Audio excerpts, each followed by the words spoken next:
Hello friends, మరి దోశలంటే అందరికీ చాలా ఇష్టం కదా. మరి ఈ దోశ పిండితో ఎన్నో రకాల దోశలు చేసుకోవచ్చు. నేనైతే మీకు ఇవాళ 5 రకాల దోశలు చూపిస్తున్నాను. ఫస్ట్ వన్ వచ్చేసి ఆయిల్ దోశ. మరి సింపుల్గా పెనం మీద ఆయిల్ గ్రీస్ చేసేసుకొని మరి పతలాగా దోశ పిండిని తవ మీద స్ప్రెడ్ చేసి మరి రెండు వైపులా ఆయిల్ అప్లై చేస్తే మరి ఆయిల్ దోశ రెడీ. ఇక రెండవది వచ్చేసి సేమ్ అదే ప్రాసెస్ అండి.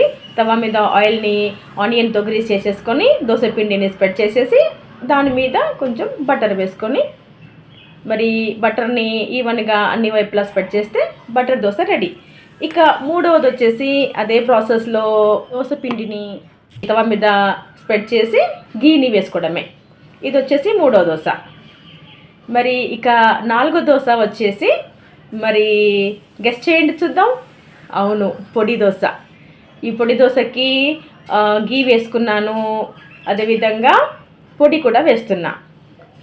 పొడిని బాగా ఈ విధంగా స్ప్రెడ్ చేసి పొడి వేసుకున్న తర్వాత దాని మీద నేను ఆయిల్ వేసేసుకున్నాను. ఆయిల్ వేసుకొని ఈ దోశని రెండు వైపులా కాల్చకుండా ఒకవైపునే కాల్చేసి తీసుకోవడమే. ఇక ఫైనల్ నేను చేసే దోశలలో ఇది నా ఫేవరెట్ అండి.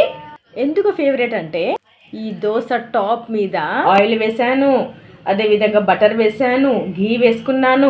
ఇవన్నీ దోశ మీద బాగా ఈవెన్గా స్ప్రెడ్ చేసి స్టవ్ని సిమ్లో పెట్టేసి పొడి కూడా వేసేసుకొని పొడి అయిన తర్వాత మరి ఆలుగడ్డ సబ్జీ ఉంది కదా, ఆలుగడ్డ ఫ్రైని ఈ విధంగా దోశ మీద స్ప్రెడ్ చేసి ఒకవైపున అలా పెట్టేసుకొని మరి దోశ బాగా వేగిన తర్వాత రెండు వైపులా ఫోల్డ్ చేసుకొని తింటే ఆహా అద్భుతం.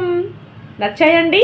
5 రకాల దోశలు చేశాను. పిండి ఒక్కసారి రుబ్బుకున్నాను కానీ 5 వెరైటీల దోశలు చేశాను, మీకు చూపించాను. మరి ఈ దోశలలో మీకు నచ్చిన దోశ ఏదో కమెంట్ చేసి చెప్పండి. Thank you.